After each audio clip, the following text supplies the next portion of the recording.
Hello दोस्तों, कैसे हैं आप सब। अगर आप लॉ स्टूडेंट हैं, जुडिशरी या एपीओ की तैयारी कर रहे हैं या फिर हाई कोर्ट में बेल ड्राफ्टिंग सीखना चाहते हैं तो ये वीडियो आपके लिए बहुत इम्पॉर्टेंट होने वाली है। आज हम पटना हाई कोर्ट के रेगुलर बेल ड्राफ्ट के इंडेक्स पेज को समझने वाले हैं ताकि आप ड्राफ्टिंग भी सीख जाएं और कॉन्सेप्ट भी क्लियर हो जाए आपका। तो चलिए, सबसे पहले देखिए, सबसे ऊपर लिखा होता है पिटिशनर इन कस्टडी। इसका सिंपल मतलब है कि अक्यूज ऑलरेडी अरेस्ट हो चुका है और जेल या जुडिशियल कस्टडी में है। इसकी वजह से ये रेगुलर बेल है, एंटीसिपेटरी बेल नहीं है। एग्जाम टिप, कस्टडी मेंशन होना मैंडेटरी होता है। अब दूसरा लाइन आप देखिए, in the high court of judicature at Patna. ये कोर्ट का ऑफिशियल नाम है। इस लाइन को कभी चेंज नहीं किया जाता। हर हाई कोर्ट के ड्राफ्टिंग का एक फिक्स फॉर्मेट होता है। अब तीसरा लाइन आप देखिए, क्रिमिनल मिसलेनियस जुरिडिक्शन। इसका मतलब है कि ये केस क्रिमिनल मिसलेनियस कैटेगरी में आता है। बेल एप्लीकेशंस, क्वॉशिंग, ट्रांसफ़र जैसे मैटर इसी जुरिडिक्शन में फाइल होते हैं। अब चौथा लाइन आप देखिए, criminal miscellaneous number dash of 2025 regular bail. ये केस का आइडेंटिफिकेशन नंबर होता है। Criminal miscellaneous number registry allot करेगी। 2025 फाइलिंग ईयर है और आर बेल का मतलब होता है कि रेगुलर बेल को शॉर्ट फॉर्म में हम लिखते हैं।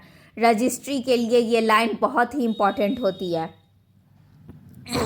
अब देखिए आप पांचवें लाइन में, नेम ऑफ पिटिशनर, यहाँ अक्यूज का नाम लिखा जाता है जो बेल मांग रहा है।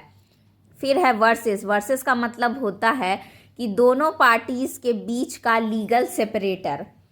अब सातवां लाइन आप देखिए, the state of Bihar versus opposite party है। यहाँ क्रिमिनल केस में हमेशा स्टेट अपोजिट पार्टी ही होती है। यहाँ स्टेट को एपीपी या पीपी रिप्रेजेंट करते हैं।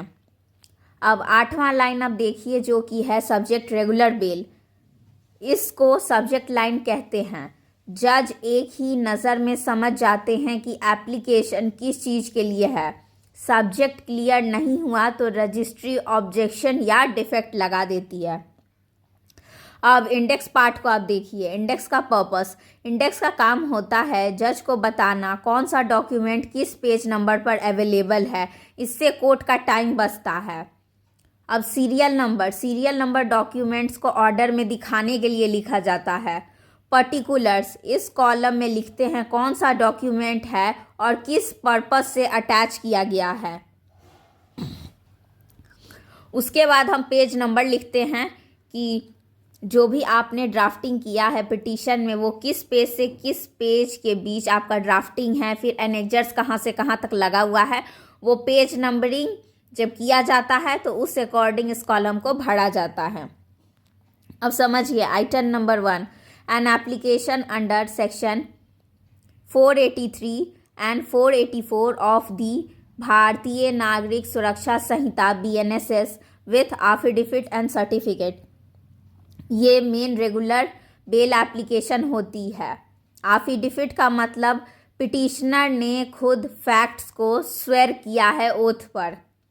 अब दूसरा आइटम देखिए, एनेक्जर P/1 FIR। इसमें FIR की सर्टिफाइड कॉपी लगती है। जज FIR देखकर ऑफेंस की सीरियसनेस एसेस करते हैं। बिना FIR बेल एप्लीकेशन इनकम्प्लीट होती है। अब तीसरा लाइन आप देखिए, एनेक्जर P/2 ऑर्डर कॉपी। ये यूजुअली लोअर कोर्ट का बेल रिजेक्शन ऑर्डर होता है। हाई कोर्ट को बताना पड़ता है कि लोअर कोर्ट ने क्या ऑर्डर किया था।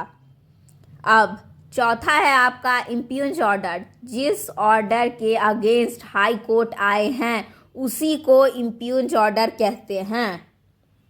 पांचवा है आपका वकालतनामा। वकालतनामा एडवोकेट को अथॉरिटी देता है कि क्लाइंट के तरफ से वो उनके बिहाफ पे कोर्ट में अपीयर हो सकते हैं। वकालतनामा के बिना एडवोकेट कोर्ट्स में आर्ग्यू नहीं कर सकते हैं पार्टीज़ की बिहाफ पे।